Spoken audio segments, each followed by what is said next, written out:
අද මම මේ අරන් ආවේ ඔයාලා ගොඩක් දිනෙක හදවත ඇතුලේ තියෙන ඒත් කාටවත් කියන්න බැරුව විඳවන ලොකු ප්‍රශ්නකට පිළිතුරක්. දෙදෙනෙකු අතර තියෙන මේ බැඳීම සැබෑ ආදරයක්ද නැත්නම් මොහතක ආකර්ෂණයක්ද? ඔබේ ආදරණීය කෙනා ගැන සිතමින් මේ ශක්තියට සම්බන්ධ වෙන්න. මේක ජෙනරල් ටැරොට් රීඩින් එකක්. මේක ඔයාගේ ජීවිතයට 100%ම රෙසනේට් වෙනවා නම් පහලින් කමෙන්ට් එකක් දාලා මේ වීඩියෝ එක තවත් කෙනෙකුට බලන්න ෂෙයා කරන්නත් අමතක කරන්න එපා. හරි. අපි බලමු 20 සංඥා වලින් අපිට ලැබෙන්නේ මොන වගේ පණිවිඩයක්ද කියලා. මුලින්ම බලමු ඔබේ පැත්තෙන් මේ සම්බන්ධයට තියෙන ශක්තිය මොකක්ද කියලා. ඔබ මේ සම්බන්ධය දිහා බලන්නේ ඊටම සාධාරණව සහ අවංකව. ඔබ හොයන්නේ බොරුවක් නෙමෙයි, සැබෑ සාධාරණත්වය.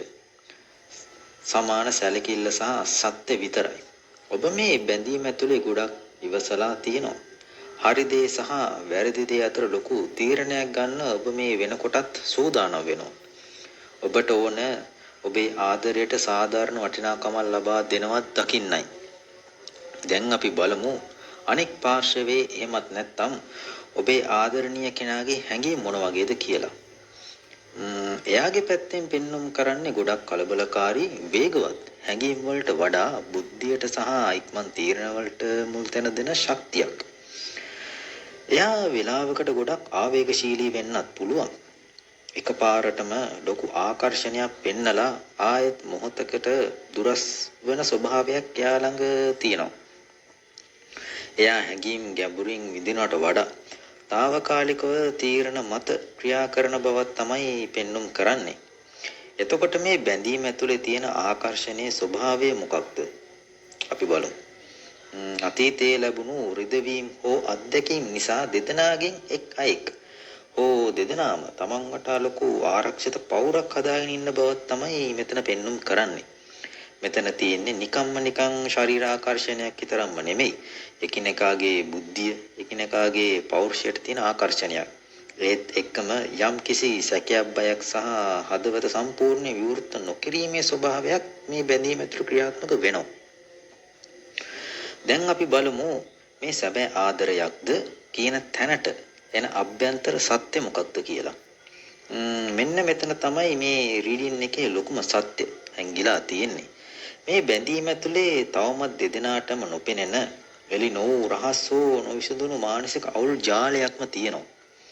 ඔබ දෙදෙනා අතර සැබෑ හැඟීම් තිබුණත් ඒ හැඟීම් වැසී යන්න තරම් මීදුමක් ව්‍යාකූලත්වයක් හෝ නොගැලපීමක් මෙතන පෙන්눔 කරනවා. මේ සැබෑ ආදරය බවට පත් කර ගන්න නම් මේ නොපෙනෙන මායාවන් සහ සැකයන්ගෙන් දෙදෙනාම එළියට එන්නම ඕනි. එතකොට මේ බැඳීමේ අවසාන තීරණය සහ අනාගතය මොකක්ද? විශ්වය ඔබට දෙන්නේ ඊටම සුබ පණිවිඩයක්. මේ මොහොතේ කොපමණ ව්‍යාකූලත්වයක් පුරුදු බවක් හෝ తాවකාලික බවක් දැනුණත් නිවැරදි තීරණයක් ගත්තොත් සත්‍යයට මුහුණ දුන්නොත් මේ බැඳීම ඊටා ශක්තිමත් ස්ථාවර සහ සැබෑ ආදරයක් බවට පත් කරගන්න මහඟු නව ආරම්භයක් ඔබට හිමි වෙනවාමයි.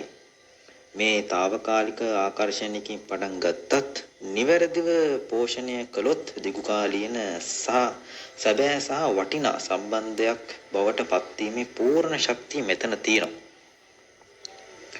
ඉතින් මේ රීඩින් එක ඔබේ ජීවිත කතාවට ඔබේ හදවතට ගැලපුණා නම් යස් කියලා කමෙන්ට් එකක් දාලා මේ ශක්තිය ඔබේ ජීවිතයට ආකර්ෂණය කරගන්න.